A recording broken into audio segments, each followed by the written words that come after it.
Berita Sumsel 24 jam hari ini, Citraland Palembang Ahad lalu menggelar sepeda lipat race di area perumahan tipe Onega Citraland Palembang.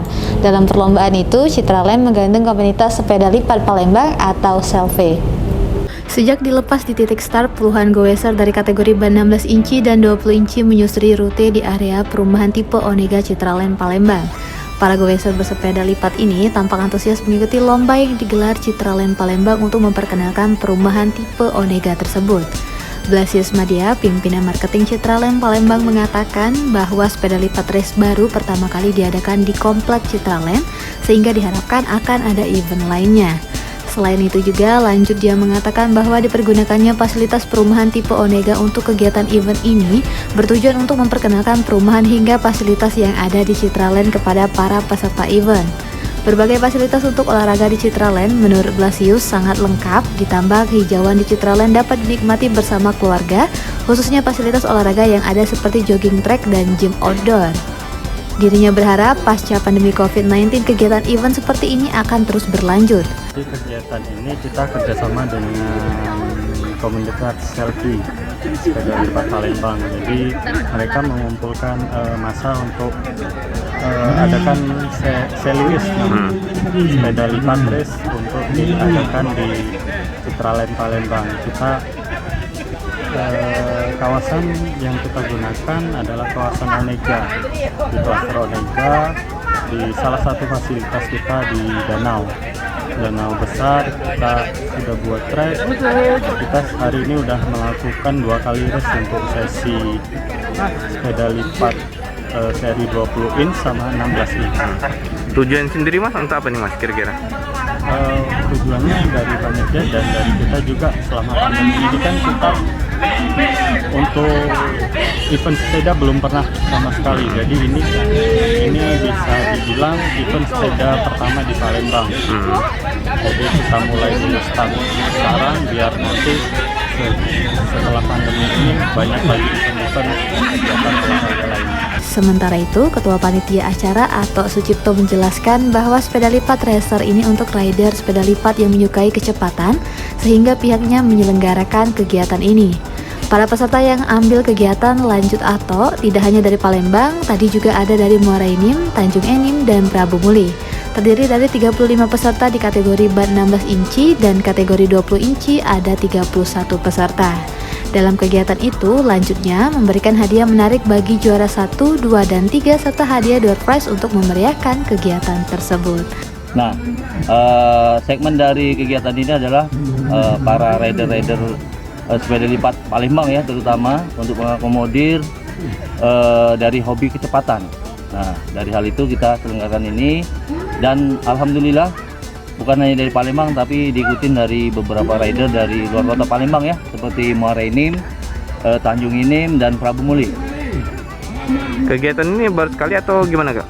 Nah, ini kebetulan event perdana ya, sejak pasca pandemi 2 tahun yang lalu ya, kita baru bisa mengadakan acara offline. Jadi ini merupakan salah satu event pertama dan event pertama di Palembang ya, bukan hanya pertama kegiatannya ya, untuk kegiatan Sally Race.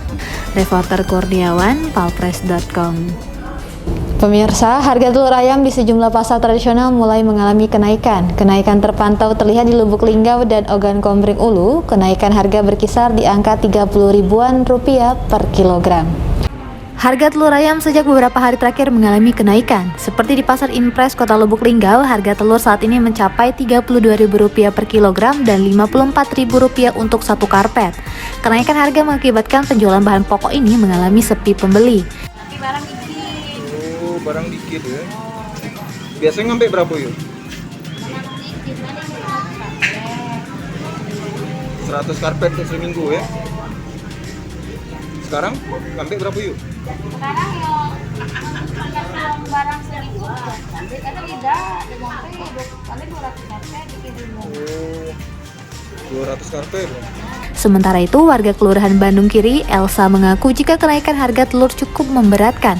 Apalagi kenaikan sudah mencapai Rp10.000, biasanya membeli telur ayam kalau normal Rp45.000 sampai Rp47.000 sekarpet.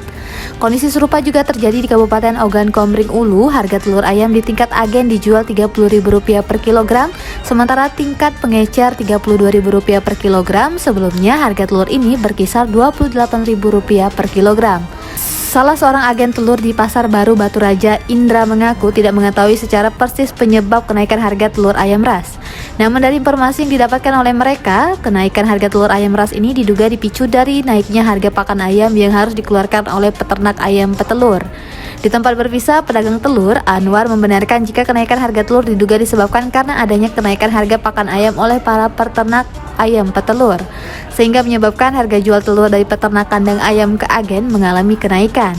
Terpisah, Dinas Perdagangan dan Perindustrian Kabupaten Oku melalui petugas kemeteorologian Distakprin Oku, Okta Liliandi, mengatakan pihaknya tidak dapat memastikan penyebab utama terjadinya kenaikan harga telur ayam di pedagang agen dan eceran.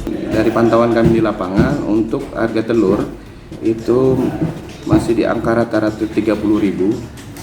Dikarenakan kesebabkan kenaikan itu mungkin karena harga pakan juga, terus karena ada kebutuhan dari bantuan dari pemerintah, jadi kebutuhan itu meningkat, jadi stok agak berkurang gitu.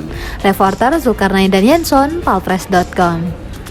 Sejumlah titik badan jalan di perbatasan Desa Karangpendeta hingga Desa Sukabumi, Kecamatan Tiga di Haji, Kabupaten Ogan Komering Ulu Selatan, kini kondisinya amblas. Akibatnya pengendara roda 4 terpaksa bergantian melintas di titik jalan yang amblas tersebut. Pantauan palpres.com di lapangan, badan jalan yang amblas tersebut memang sempit, yakni kurang 4 meter. Amblasnya jalan itu diperkirakan karena gerusan air hujan yang mengalir di drainase. Kondisi itu sangat membahayakan pengendara yang melintas di lokasi, karena persis di sisi jalan yang amblas terdapat jurang dengan kedalaman puluhan meter. Apalagi di lokasi tak adanya rambu-rambu yang menjadi penanda kondisi jalan amblas tersebut. Salah satu pengendara yang kebetulan melintas di lokasi, Alian, mengaku jalan amblas yang dia temui setidaknya ada 10 titik. Menurut Alian, bukan hanya rawan amblas susulan, kendaraan yang melintas juga harus ekstra waspada jika tidak ingin masuk ke dalam jurang. Belum lagi jalan yang bertambah licin usai diguyur hujan. Dikatakannya, hujan yang terjadi belakangan ini menyebabkan badan jalan terus mengalami retak hingga mengakibatkan penyempitan badan. Diakui Alan, sekarang ada titik amblas yang tak bisa dilintasi oleh 2 mobil bersamaan, sehingga harus bergantian. Sementara itu, Kepala Bidang Bina Marga Dinas PUTR Oku Selatan, Armada Zazuli ST, mengatakan akan mengkoordinasikan kerusakan jalan akibat longsor tersebut. Reporter dan juru kamera Andriansyah, palpres.com. Berita terakhir Sumsel 24 jam hari ini. Puluhan pemilik toko yang stempelnya dipalsukan oleh Bawaslu Kota Prabu Muli dimintai keterangan oleh tim penyidik Kejaksaan Negeri Prabu Muli. Satu persatu para pemilik toko diminta keterangan untuk memastikan apakah benar Bawaslu Prabu Muli berbelanja di toko mereka. Menurut salah satu pemilik toko percetakan, John Edwin, dirinya dipanggil tim penyidik Kejari Prabu Muli sebagai saksi terkait ditemukannya nota-nota dan stempel palsu yang menyangkut nama toko percetakan. Apa yang ditanyakan tadi? Karena identifikasi ada pemalsuan nota-nota cap yang tidak sesuai. Termasuk di toko kita. Di tempat kita. Kita bergerak di bidang apa tokonya? Di bidang percetakan. Percetakan. Tadi dikonfirmasi masalah Bawaslu pernah bikin atau kayak mana? Ya, Bawaslu pernah bikin. Pas aku lihat notanya, capnya itu dipalsu, kalau seluruhnya dipalsu. Karena merasa dirugikan dan dipalsukan stempel tokonya, John Edwin mengatakan akan melaporkan kasus ini ke Polres Prabu Muli. Reporter dan juru kamera Andrianto, palpres.com. Demikianlah berita Sumsel 24 jam hari ini. Jangan lupa untuk mendukung program kami lainnya di YouTube channel Palpres Official seperti podcast Cukup Pedas, Budak Lorong, Basing, Ternyata Bukan Mistis, Sidak, dan Ruang Cerita bersama Kakak Juli. Saya Dalvina Sution, sampai jumpa.